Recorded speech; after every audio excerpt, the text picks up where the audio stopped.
falar. Como tu és maravilhoso, e a tua glória já encheu esse lugar. Alegre, fica Jesus Um pouquinho. muito fraco, não vá.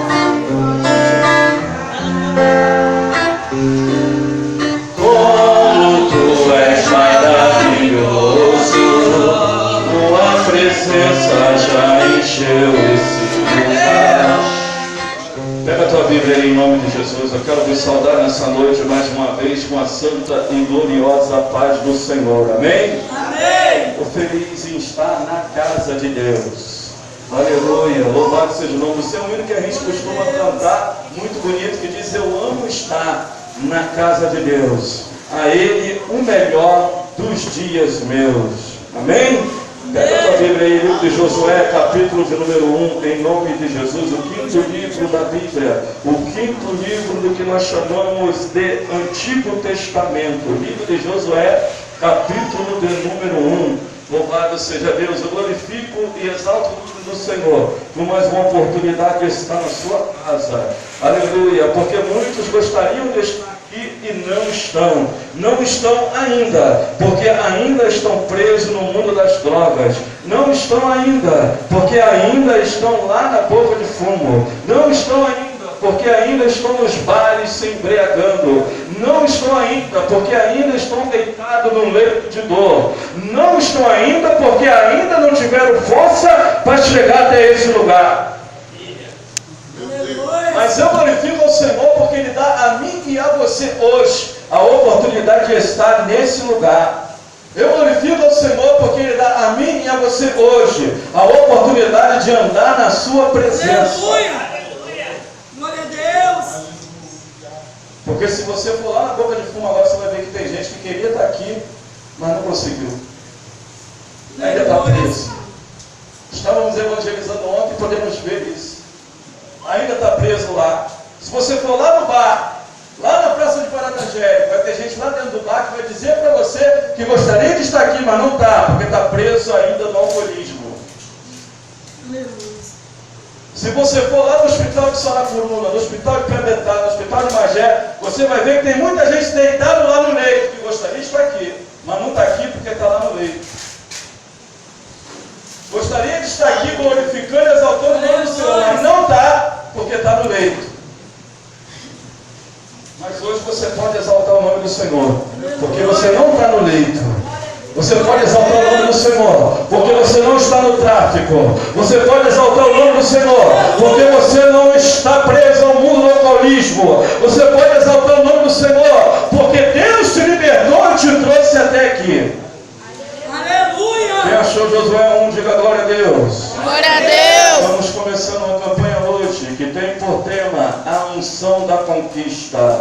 Quem deseja conquistar algo, diga glória a Deus. Glória a Deus. Então se prepare, porque tu vai conquistar. Em nome de Jesus, tu vai conquistar, porque Deus é contigo. Livro de Josué, capítulo de número 1. Diz assim a palavra do Senhor. E sucedeu depois da morte de Moisés, servo do Senhor, que o Senhor falou a Josué, filho de Nun, servo de Moisés, dizendo: Moisés, meu servo, é morto. Levanta-te, pois, agora, passa esse Jordão, tu e todo este povo, a terra que eu dou aos filhos de Israel. Todo lugar que pisar a planta do vosso pé, vou-lo tenho dado, como eu disse a Moisés. Desde o deserto, desde o Líbano, até o grande rio, o rio Eufrates, toda a terra dos heteus, até o grande mar, para o poente do sol, será o vosso termo. Nenhum se sustentará diante de ti, todos os dias da tua vida. Como fui com Moisés, assim serei contigo. Não te deixarei, nem te desampararei. Esforça-te e tem bom ânimo, porque tu farás este povo herdar a terra que jurei a seus pais que lhes daria. Então somente esforça-te e tem de muito bom ânimo, para teres o cuidado de fazer conforme toda a lei que meu servo Moisés te ordenou. Dela não te desvie, nem para a direita, nem para a esquerda, para que prudentemente te conduzas por onde quer que andares. Não se aparte da tua boca o livro desta lei, antes medita nele dia e noite, para que tenhas o cuidado de fazer conforme tudo quanto está escrito, porque então farás prosperar o teu caminho, e então prudentemente te conduzirás. Não te mandei eu? Esforça-te e tem muito bom ânimo, não pasme, nem te espante, porque o Senhor teu Deus é contigo por onde quer que andares. E você senta glorificando e exaltando o Deus Criador dos céus e da terra. O tema da campanha que começamos no dia de hoje, e eu vou correr um pouquinho para dar tempo de completar todo o mistério que Deus nos revelou. O tema da campanha que começamos no dia de hoje é a unção da conquista. Porque para conquistar no mundo material, muitas das vezes nós teremos que primeiro conquistar no mundo espiritual. E no mundo material, nós conseguimos conquistar muita coisa através do nosso trabalho, através do nosso esforço, através da nossa inteligência, através da nossa sabedoria. Mas no mundo espiritual, nós só conseguimos conquistar através da unção de Deus e da presença do Espírito Santo em nossa vida. E o que nós estaremos fazendo aqui durante as próximas 7 quarta-feiras é buscando a unção de Deus para conquistar. E essa unção que Deus começa a derramar de uma maneira tremenda e de uma maneira diferente na minha e na tua vida a partir de hoje, aleluia, é a unção que vai fazer com que você conquiste aquilo que você quer, e é a unção que também vai te mostrar que o que Deus tem preparado para você, nem olhos viram, nem ouvidos ouviram, e nem subiu ao coração do homem. Nós acabamos de ler é um texto muito conhecido de todos nós. É um texto muito pregado e apregoado. E é um texto que fala de uma ocasião muito triste para Israel. Fala de uma ocasião de muito lamento para Israel. Porque esse texto começa relatando um fato que marcou o povo de Israel. Esse texto começa relatando que Moisés havia morrido. Deus fala com Josué: meu servo Moisés é morto. Meu servo Moisés é falecido. Meu servo Moisés não está mais entre vós. O texto começa a relatar para Josué e para Israel que o maior líder que até então Israel havia tido estava morto. Muito embora, meus irmãos, Moisés vai morrer, meus irmãos conhecem bem a história, com mais ou menos 120 anos de idade. E quando nós imaginamos uma pessoa chegar aos 100 anos, ou até mesmo passar os 100 anos, a nossa mente já imagina que de uma hora para outra ela pode partir. Porque já está farta de dias, já é uma pessoa extremamente idosa, cansada. Mas mesmo assim, quando ela parte, nós sentimos saudade. Mesmo assim, quando ela parte, nós ficamos perplexos, ficamos surpresos, porque nós, nenhum de nós, estamos preparados. A nossa capacidade humana, a nossa natureza humana não está preparada para lidar com a morte. Não está. Mesmo nós sabemos que para morrer basta estar vivo.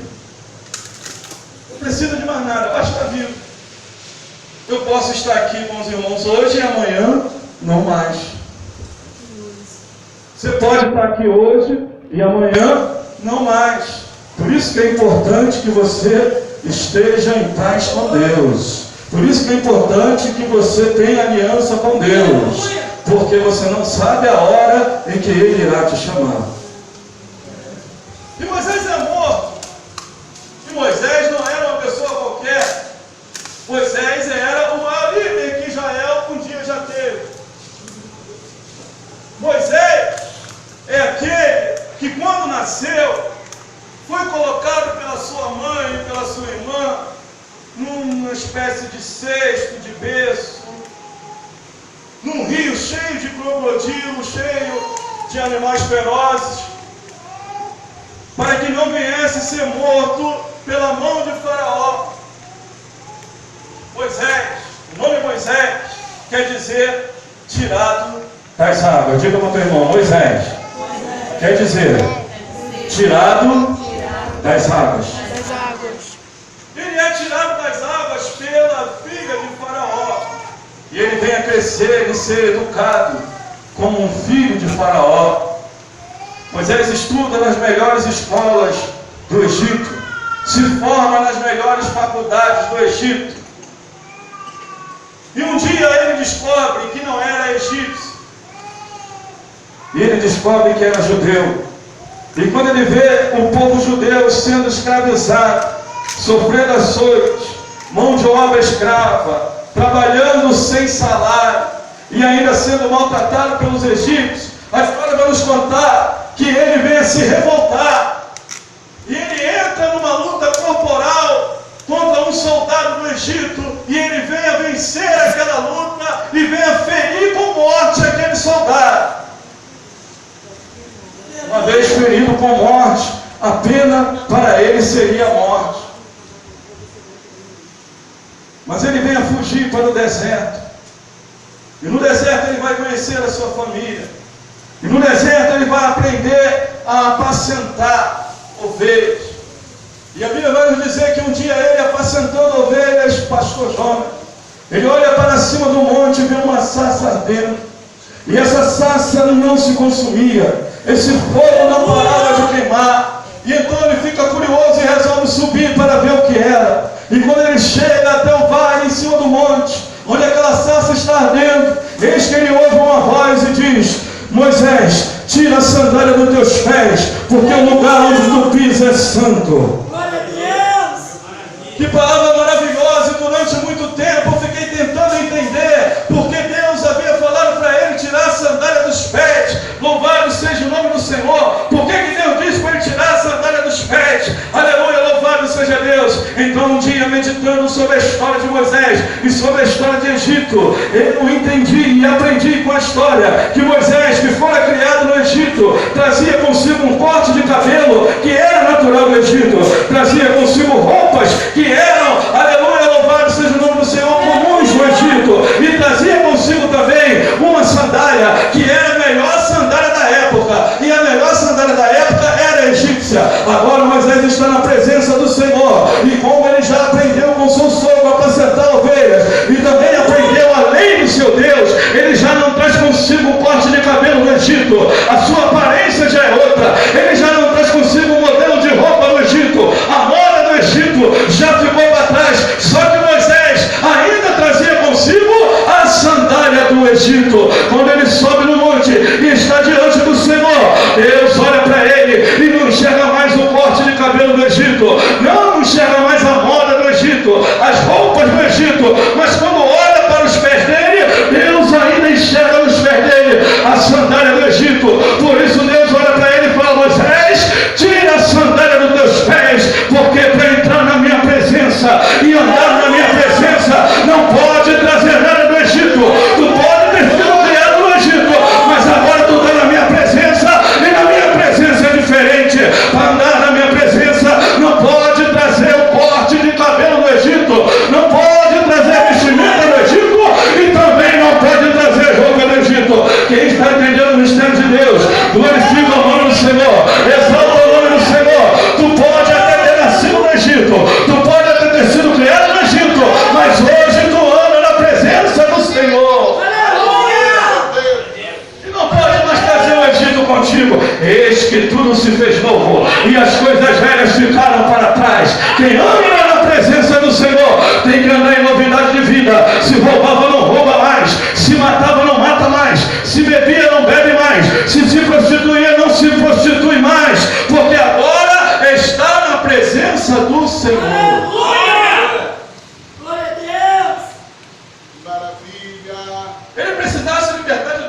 sandália. Eu estou vendo que esse tamanco de madeira, muito bonito, aleluia, que é a melhor sandália da época. Eu estou vendo isso aí, meu filho, e isso veio lá do Egito. E eu te tirei do Egito, não para que você trouxesse o Egito para cá, mas para que você fosse liberto do Egito. Olha, Moisés, é hora de mudar, é hora de ter transformação, porque eu vou te usar para tirar o meu povo de lá e conduzir rumo à terra prometida. Você quer ver tua família salva? Sai do Egito, meu irmão. Tu quer ver tua família salva? Sai do Egito. Tu quer ver a cura na tua vida? Sai do Egito. É hora de sair do Egito. É tempo de sair do Egito, porque Deus nessa noite vai começar a derramar na tua vida a unção da conquista.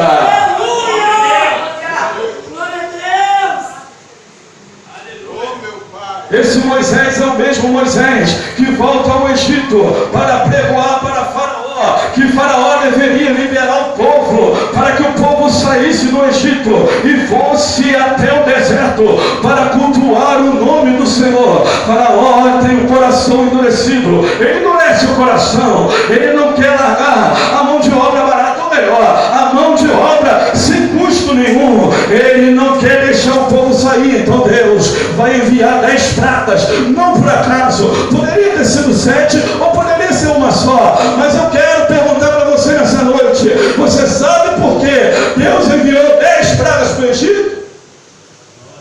Aleluia. Pergunta para o irmão que está perto de você: você sabe por que Deus enviou 10 pragas para o Egito?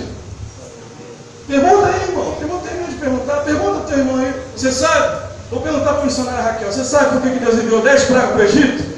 Presbítero, você sabe por que Deus enviou 10 pragas para o Egito? Podia ser uma só, mas ele enviou 10. Evangelista, você sabe por que Deus enviou 10 pragas para o Egito? Podia ser uma só, mas ele enviou 10, porque 10 era o número de deuses que os egípcios adoravam. Então, para cada um Deus, para cada uma adoração errada, para cada uma idolatria errada, Deus enviou uma praga. Por isso Deus enviou 10, para envergonhar o diabo, para envergonhar as entidades que eram adoradas no Egito, para envergonhar os deuses que eram adorados no Egito. Vocês adoram quem? Adoram Deus do céu? Então toma a praga. O céu se